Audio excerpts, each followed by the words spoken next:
Hi everybody, this is Dr. Casey, and this is your third set of guided instructions, and this is for, actually this may be your fourth set, I can't even remember at this point, but anyway, this is the guided instructions for the issue inquiry assignment, which is the paper assignment that goes along with Module 4 of this English composition class.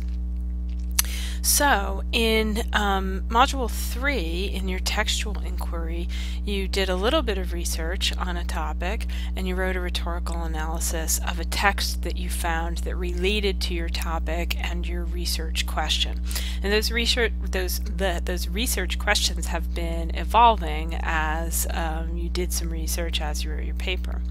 So many of you were wondering when you wrote that paper, is this, a research argument? And it wasn't a research argument, it was just a paper where you were doing a rhetorical analysis of one piece of research.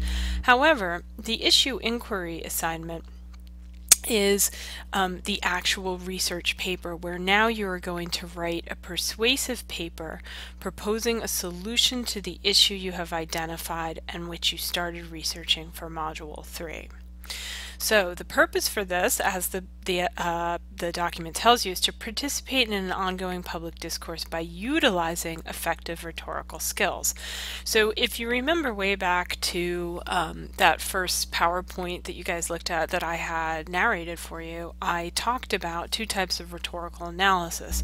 One in which you analyze a text, which is what you did in the previous inquiry, and the other type of rhetorical analysis when you analyze a situation in order to use rhetoric to your advantage. So this is where we're going to start to use rhetoric to your advantage to create this persuasive researched argument paper.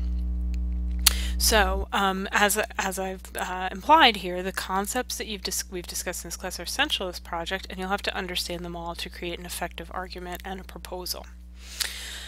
So, when you're thinking about this paper, you're going to end up at some point generating a thesis statement, right? So this is where that research question is so important, right? So your thesis is going to be your stance on the issue or your answer to the question, right? So I'm thinking about Wesley's paper in which he wrote about the streetcar project in Cincinnati.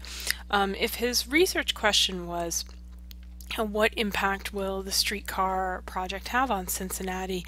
His thesis for this paper should probably be the answer to that question, right? In which he's going to sum up what are the impacts of this proposal, what this project to the city of Cincinnati. So when you think about writing this paper, you have to think about audience, which is so important, as I've emphasized before, in all types of rhetoric. So you have to think about who is your audience. Now, for this paper, I'd like you to actually address an audience who is opposed to your viewpoint. They don't have to be violently opposed to your viewpoint, but they have to be sort of skeptical. And the reason for this is because I think that when you're writing for a skeptical audience, you're often very much more careful. You know that they're not on board with you necessarily, and so you have to find particular strategies. Now, you need to decide who the audience is as a group. So one of the biggest pitfalls is that people will target an overly large audience, like my audience is everybody or all Americans or women, right? So you could do that, but that creates a lot of problems for you because it's hard to anticipate what the reactions of all women could be. But if you're proposing something to a women's group here in Middletown, Ohio, then you have a much more manageable group. So they're here in Middletown, maybe certain things about how they're going to hear the pitch that you're going to give them. So you need to pick a target audience that's fairly specific, right? So again, to come back to the example of Wesley's paper about the streetcar project, he could talk to, the Cincinnati Chamber of Commerce about what impacts the streetcar project is going to have on their businesses. So when you think about the rhetoric for this, right, you have to think about how am I presenting myself, right? Ethos. Is my evidence convincing for this audience, right? So this shows that who your audience is going to affect what kind of research that you do. So if you are providing evidence about the streetcar project, for example, and your audience is the Cincinnati Chamber of Commerce, they're going to be interested in how this is going to impact their businesses, right? So you're going to need to find very specific evidence that will help you demonstrate that, right? And you also need to think about 3, what assumptions does my audience have that affect its perception of my argument? So the first part of this assignment is not to write this entire paper because that's kind of a big project. So I've broken it up into 3 parts, one part of which is the rough draft, which is what you've done for all the papers. But the first part is really that you are going to submit your proposed topic to the forum. Now you may think, well, I already proposed a topic for the previous inquiry, but I want you to do this again because your topic may have changed. You also may have refined it. So you don't want to just say, my topic is the streetcar. You want to acknowledge that you already did a little bit of research and find out how that topic could be narrowed down for this next paper. The next thing is you're going to write a prospectus, otherwise known as a proposal. Okay, you need to do certain things for this proposal, and that's actually documented in a separate assignment.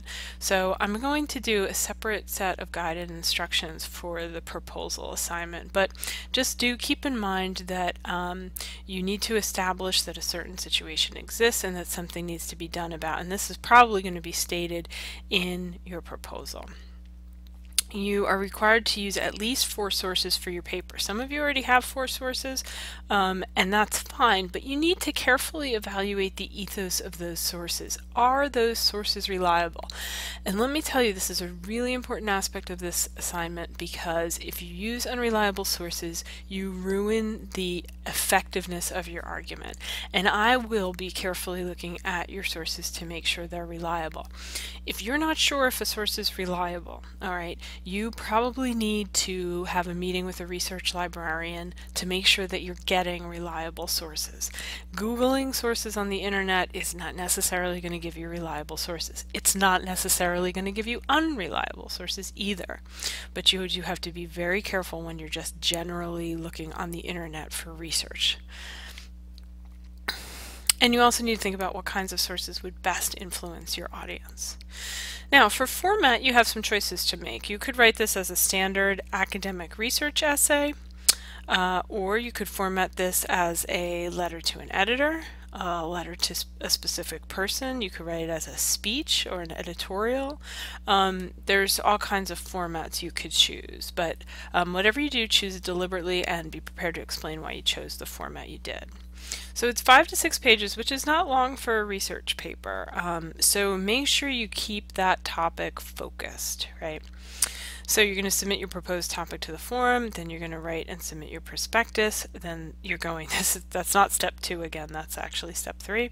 Step 3, you're going to write and submit your rough draft, and then step 4 would be revise and submit your revised draft. So in a nutshell, this is a carefully researched, carefully crafted, persuasive argument, all right? You don't want to argue about something that is already decided, okay? So I think that's an important part of this, because then your argument just doesn't have much real purpose in terms of participating in an ongoing public discussion. So for example, I'll use the streetcar project as another example. The streetcar project has been voted on and it's moving forward. So the issue is not whether or not it's moving forward, but you could participate in what kind of, as I've said before, what kind of impact it's going to have, or you could try to convince the Chamber of Commerce that they should support the project. So there's different ways to go about doing that, but as always, let me know if you have questions, and I'm happy to help you talk through your topics, talk through your questions, or help you with the research. One thing to keep in mind that's not explicitly stated on this document is that the sources are going to need to be formatted in Modern Language Association format, so you want to use the MLA style section of the Little Seagull Handbook, which has all kinds of useful information about how to set up a paper in MLA format, and has a sample paper in there that you can look at to double check and see if you're doing it right. So anyway, let me know if you have questions, and I look forward to helping you with this inquiry. Thanks.